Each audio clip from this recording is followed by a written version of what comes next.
आज है वट सावित्री व्रत और देखिए स्वाति बिल्कुल रेडी है। स्वाति एक बार देखना, वाह नाइस। वेदू का बर्थडे भी है आज, वट सावित्री व्रत भी है और she is completely ready. Look at this side. क्या कहना चाहेंगे आप लोग?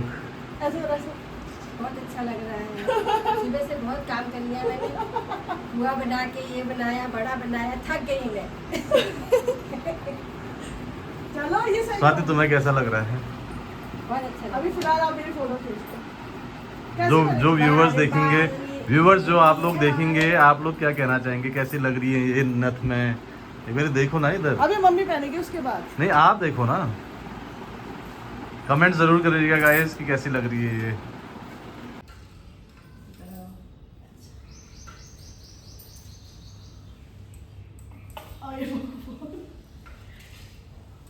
ये लो।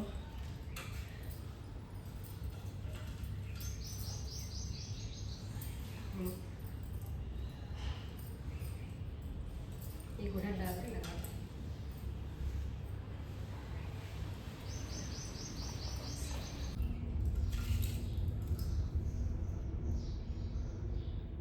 वट सावित्री व्रत सुहागिन महिलाएं पति की लंबी आयु के लिए व्रत करती हैं। ऐसा कहा जाता है कि जो इस व्रत को करता है उसके पति की आयु लंबी होती है। भगवान श्री कृष्ण ने राजा युधिष्ठिर को इसने सत्यवान के लिए किया था। भगवान श्री कृष्ण ने राजा युधिष्ठिर को इस व्रत की कथा सुनाई थी, जो इस प्रकार है। प्राचीन काल में पंजाब में एक बड़ा पराक्रमी सत्यवादी क्षमाशील प्रजापालन में तत्पर अश्वपति नाम का राजा राज्य करता था।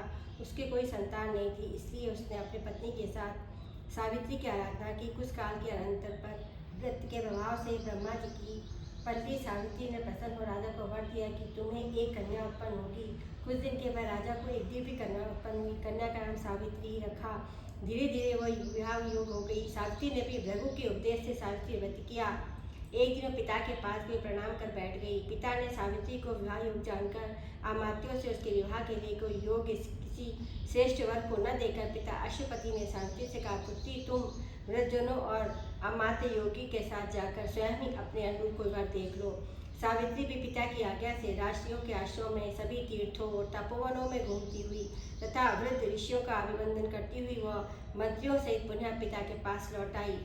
सावित्री ने देखा कि राजसभा में देवर्षि नारद बैठे हुए हैं।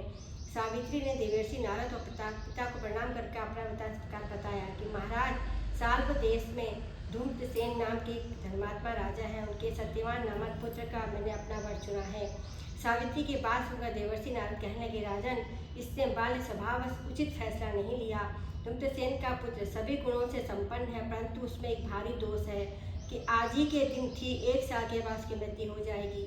देवर्षि नारद की वाणी सुनकर राजा ने सावित्री से किसी अन्य वर को ढूंढने के लिए कहा।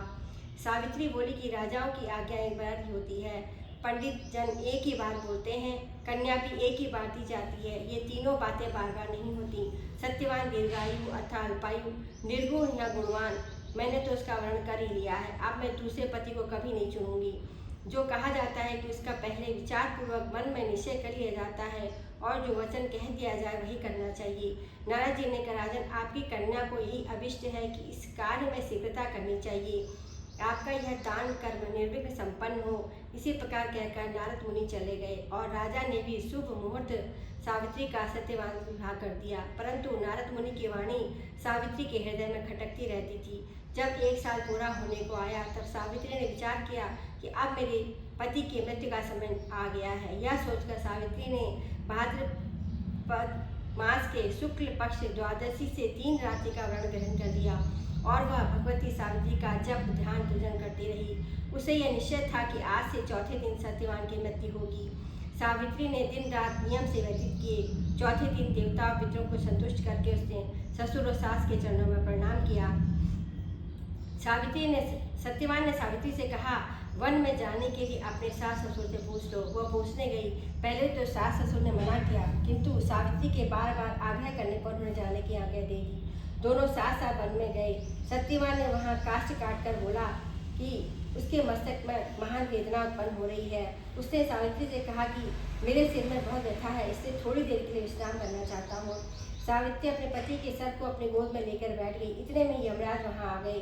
सावित्री ने प्रणाम किया और कहा, प्रभु आप देवता, दैत्य, गंधर्व आदि में से कौन हैं?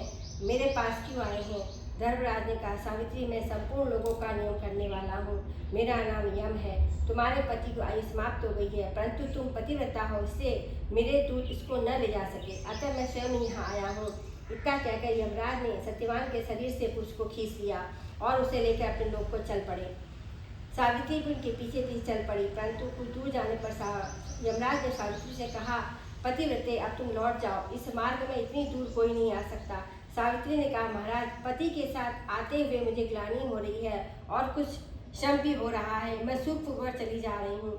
जिस प्रकार स्वजनों की गति संत है, वर्णों का आधार वेद है, शिष्यों का आधार गुरु और प्राणियों का आश्रय स्थान पृथ्वी है, उसी प्रकार स्त्रियों का एकमात्र आश्रय स्थान उसका पति ही है, कोई और अन्य नहीं है।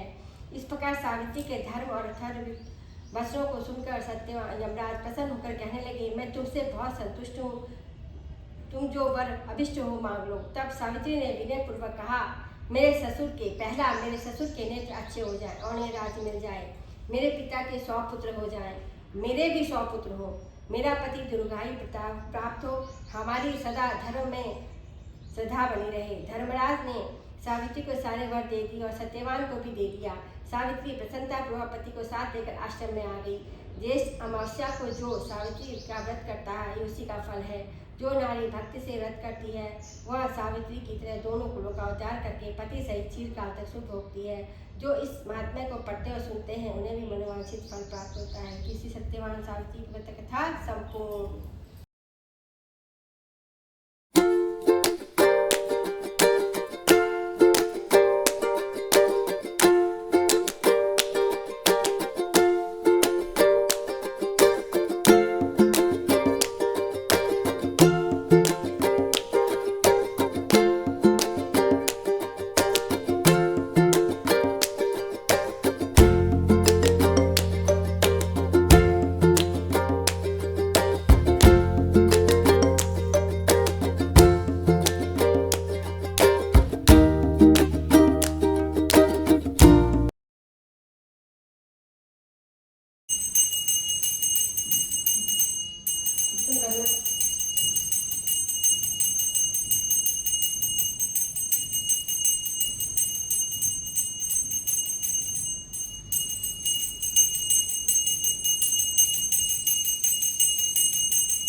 घूम लो।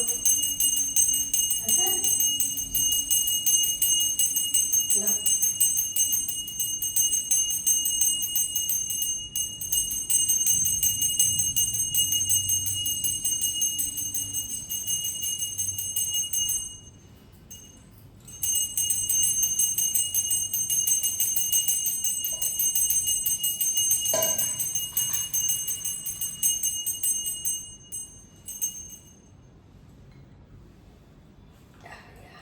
कर लो भैया, वो भी रखो तो, ये रखो।